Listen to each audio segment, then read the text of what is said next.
The path of knowledge is the way to Jannah. The path of knowledge is the way to Jannah. Jannah. Alhamdulillahi Rabbil Alameen, wassalatu wassalamu ala sayyidil mursalin. Amma ba'du fa'a'udhu billahi minash shaitanir rajim. Bismillahir rahmanir rahim. As-salatu wassalamu alayka ya Rasulallah wa ala alika wa ashabika ya Habiballah. As-salatu wassalamu alayka ya Nabiyallah wa ala alika wa ashabika ya Nurallah. The one who sent durood unto the Holy Prophet sallallahu alayhi wasallam once, Allah Rabbul Izzatul Jalalu shower him with 10 special mercies. Sallu ala al-Habib sallallahu ta'ala ala Muhammad sallallahu ta'ala alayhi wasallam. Viewers of Madani Channel, we are continuing from where we left when we were talking about Nadhara in Surur. Nadhara in Surur, that was among the du'as which the Holy Prophet ﷺ made for the Ahlul Ilm, which that was the hadith which we did spoke about. Just only to refresh, allow me just to quote the hadith again for those people who did miss that episode, so that we will see where we are coming from that end. And it is narrated on the authority of Abdullah bin Mas'ud radiallahu ta'ala anhu, reported in the book of Imam At-Tirmidhi, that the Holy Prophet ﷺ said, Allah Rabbul Izzatul Jalal give him happiness, or we can say also that may Allah subhanahu wa ta'ala make him happy, because this nadara, that is the shining of the face, which will illuminate from the heart. May Allah Rabbul Izzatul Jalal keep him safe. The one who will listen to my discourse, the one who listen to my hadith, then he preserve it, then he teach it to other people, and he spread it to other people. That is where we were talking about last time. Then we did explain about the nadhara in some weddings, of which we tried to explain what is the nadhara, what is this nadhara which the Holy Prophet ﷺ, which he was talking about. Now we are going to continue from where we left. What is intended by saying this nadhara, which is found on the one who listened to the Sunnah of Nabi Muhammad sallallahu alaihi wasallam, then he preserve it, wa hafidhaha, then he memorize it, wa ballaghaha, then he convey it. Then we say that it is due to the happiness which will be found inside within. How many people nowadays, they are looking for happiness? We are being also told in this hadith that if we also do the dhikr of Allah Rabbul Izzatul Jalal by listening to the words of the Holy Prophet sallallahu alaihi wasallam, and we protect them and we preserve them and we spread them also, it is the means of whereby we will have good contentment of the heart and a shining, glooming face. May Allah Rabbul Izzatul Jalal make us to understand. Then we come to a part whereby we need to explain a little bit of this part. Wa qawluhu, as for the saying of the Holy Prophet sallallahu alaihi wasallam, sometimes perhaps the one who carries knowledge, fiqhi, the one who carries knowledge, or the one who have got the understanding, if he carries this understanding, then he give it on, he preach it on, ila man huwa afqahu minhu. You find that sometimes you can give it more to somebody who understand it more better than yourself. This is where we will be need to explain tanbihun. It is only a warning, or we can say only a calling, or only a reviving to show to us, a wake up call, I mean, to show us the benefit of making da'wah to the knowledge. For verily, the one whom we are going to make the nikiki da'wah upon, kad yakunu, maybe sometimes you will understand afhama min al-muballigh, you will understand better than the muballigh. So maybe sometimes we find a scenario whereby the muballigh understand, of course, but when he give it to the muballigh, to the one whom he conveying unto, you understand it better than the one whom he is conveying. This is the reason why we normally encourage in a da'wah, that it is a venture which is more fruitful, because sometimes we will tell people who shall understand more better than the way we understand it, then our religion will be also superb, and it will be moving and flowing smoothly. Then the one whom he is conveyed unto, you will derive many madani pearl, like which were not derived by the muballigh. The one who convey, maybe he had less madani pearl which he derived from the, what you call this, be it an hadith or be it the knowledge which he had, then he conveyed to somebody, then that somebody, due to pondering, we've got a different intelligent level, then he can end up maybe deriving many madani pearls. This is, we are not saying the meaning, it is another thing whereby the ulama, they assume that it is the meaning of this hadith. We cannot have a precise hadith Allahu wa rasuluhu a'lam wa sallallahu ta'ala ala Muhammad sallallahu ta'ala alayhi wa sallam. Aw yakunu al-ma'na, or sometimes you can say that the meaning is the one whom the nekiki da'wah is made unto, the one whom is being conveyed unto, kad yakunu afqaha, maybe he is most knowledgeable than the muballigh himself. Then if he listen to this wording of the Holy Prophet sallallahu alaihi wasallam, hamalaha ala ahsani wujuhiha, then he will do justice unto it in a beautiful manner. Then he started to deduce some Islamic rulings which will going to help the ummah, and he will understand more better the intended desire of that particular speech. Another hadith which we are going to study today, al-amr, a command which the Holy Prophet sallallahu alaihi wasallam give us, bitabligh al-ilm, to convey knowledge, to make nekiki da'wah. Today we are going to learn and to listen to this hadith to show us the importance of knowledge. Abdullah bin Amr قال, on the authority min hadith Abdullah bin Amr radiyallahu ta'ala anhu, on the authority of Abdullah ibn Amr radiyallahu ta'ala anhu, that he said, qala Rasulullah sallallahu alayhi wa sallam, the Holy Prophet sallallahu alayhi wa sallam said, ballighu anni walau ayah, convey unto me, even be it an ayah. We know that a command makes something imperative, makes something, the time frame of the command, it is now.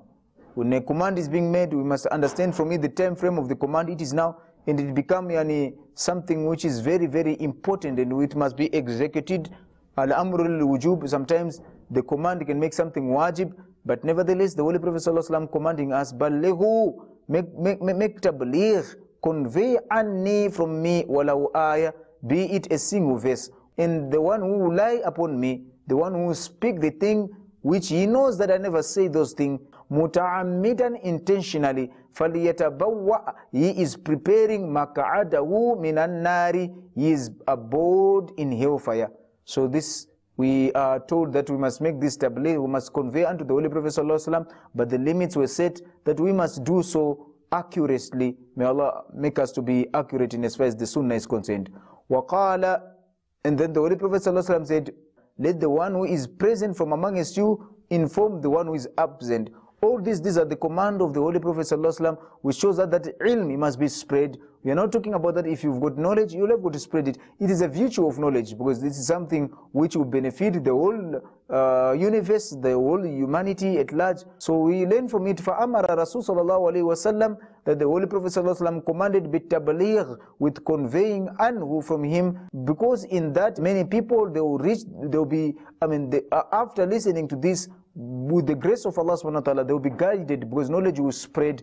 And for the one who will spread, you will get also the reward from it. If you spread, then you get the reward of it. If anybody is guided by Allah subhanahu wa ta'ala through that, you will also have got a share from that. So this is among the virtues of knowledge, which people, they have got to learn knowledge, because it is something of which if you spread, if anybody is guided, then it will come back also in your account. وَكُلَّمَا, and whensoever, the more you spread the knowledge, the more the meter of the sawab will be moving in your account. You will get the reward is equivalent to whomsoever is listened to whatever you have said and practice it. And whosoever is going to be guided bidhalik al-balagh, to whatever nekiki da'wah which the muballigh, which is making, whosoever is going to get what you call this, your tabligh, your effort, your nekiki da'wah, your infrared koshish, whatever we can call it, but whomsoever is guided with it and is affected with it, then your reward will be multiplied as per the numbers. And whosoever shall be guided with this, what you call this, even in future, then you get the ajr even after your demise. For verily, because you are its caller to it. If only this also was not narrated, except only this one, then it was only also one proof enough to show us the importance of knowledge. And it is a sign of a lover, that you also look those people whom his beloved loved also. If you love your beloved, so whomsoever your beloved love, then you make sure that you also have got to love all those people. So the Holy Prophet sallallahu alaihi wasallam, we love him, and so we must love the ummah of the Holy Prophet sallallahu alaihi wasallam by spreading also knowledge unto them that will please the Holy Prophet sallallahu alaihi wasallam, and also to bring more rewards into our accounts. then we know that it was one of the desire of the Holy Prophet ﷺ that he wanted knowledge to spread each and every single individual of his ummah. So the mubaligh is doing so to make sure that the objective of the Holy Prophet ﷺ is fulfilled. If the objective of the Holy Prophet ﷺ is fulfilled, then the Holy Prophet ﷺ is happy at the end of the day. If the Holy Prophet ﷺ is happy at the end of the day, then Allah at the end of the day will be happy with us. This will be the most closest the person to the Holy Prophet ﷺ and most preferred unto him. وَهُوَ نَائِبُهُ, and it will be like the representative, and the naib, and the substitute, the representative of the Holy Prophet ﷺ. وَخَلِيفَتُهُ fi ummati. It will be like you be acting as a khalifa of the Holy Prophet ﷺ in doing the maqsad of the Holy Prophet ﷺ, which is to make sure that each and every one of the ummah will get the true classic teachings of Islam without addition, without suppression. And we conclude by saying in this hadith that this hadith, only this one which we heard, that it will be enough to boost our morale wa sharaf al-ilm and to show the importance of knowledge. Another point which we need to make is that the one who have got knowledge is the one who will be leading. It will be put in front to give him precedence. Actually, that is it means. The precedence which is given somebody with Islamic knowledge, it is also to show the importance of Islamic knowledge, that if with the knowledge, the ilm, you will get the precedence. That we find that the Holy Prophet ﷺ also, it was his norm that he used to put in front the one who was more knowledgeable. If there are people, of course, if they have got knowledge, the one who is more knowledgeable, the knowledgeable of them all in superlative form, is the one whom is going to be made a leader by the Holy Prophet ﷺ. He used to look at the knowledge level of the Sahaba, and those ones with more knowledge were giving more post or a high post or best the knowledge. So if there's any post which is high, we look at the one who is knowledgeable, then he will take the post. Like nowadays in the angles, especially where we are living nowadays, we find that even if we are eating, many people, they prefer not to make a scholar and an alim to start eat first. Then the general will start to follow. They give precedence unto him. If there's anything, to pick, the scholar is giving precedence. So if they want to go out, even want to come out from a gathering, then we give precedence to the scholars. Then the first precedence is given to them. Why? Due to the respect of the knowledge which they have got. This is not only a norm or a practice which we are getting nowadays, but actually it is traced back from the Sunnah of the Holy Prophet ﷺ. We are about to reach to the end of this episode, but allow me now to also to talk about the best people. That to be one of the most important thing whereby people want to be best in life. We find some people, they are buying best cars, and some of them, they are building mansions so that they can be recognized in the society, so that people, they can call them best people. But in Islam, we're being told who are the best from amongst us. And in Nabi sallallahu ta'ala alayhi wa sallam, annahu qal, that the Holy Prophet sallallahu alayhi wa sallam said, khayrukum, the best from amongst you, man ta'allama al-Qur'ana, are the people who learn, who goes and study the Quran, who studies the Quran, wa'allamahu, then after getting mastery in the Holy Quran, they goes on and teach it. Now when we talk about learning the Quran, we want the viewers of Madani Channel to understand that we'll be talking first thing first, to learn its huruf, that is the huruf, the Arabic huruf.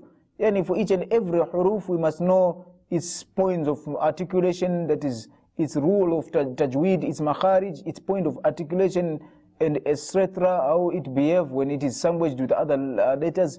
This is how the one who learn these things and understand it and put it into practice and start to teach other people, this one is considered to be the best.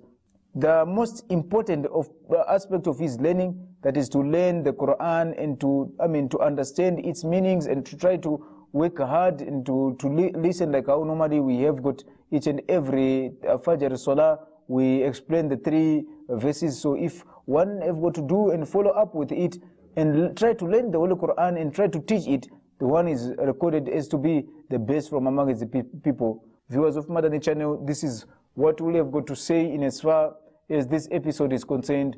In a quick review, today we heard about the importance of, number 1, learning the knowledge and practicing it and preaching it to other people. Then we were told by the Holy Prophet ﷺ that it is a command from the Holy Prophet ﷺ, al-amru lil-wujub, the command of the Holy Prophet ﷺ, the command which we hear from Sharia. It makes something to be, its time frame will be now, and it will be becoming imperative for us to do those things. So the Holy Prophet ﷺ commanded us that the one who studied any knowledge of Islam, the one who studied any wordings from the Holy Prophet ﷺ, he must do so accurately, and he must preserve it. After preserve it, then he must spread it to another.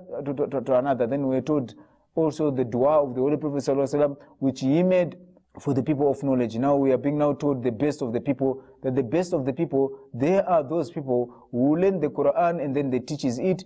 Then also again, we were told that actually whenever precedence or giving tafaddal, to give preference between the group of people, if there is any group of people, then the preference is going to be given to the scholar. Allah Rabbul Izzatul Jalal put this in the mizan of good deeds in our scale on the day of judgment, and may He forgive our shortcomings.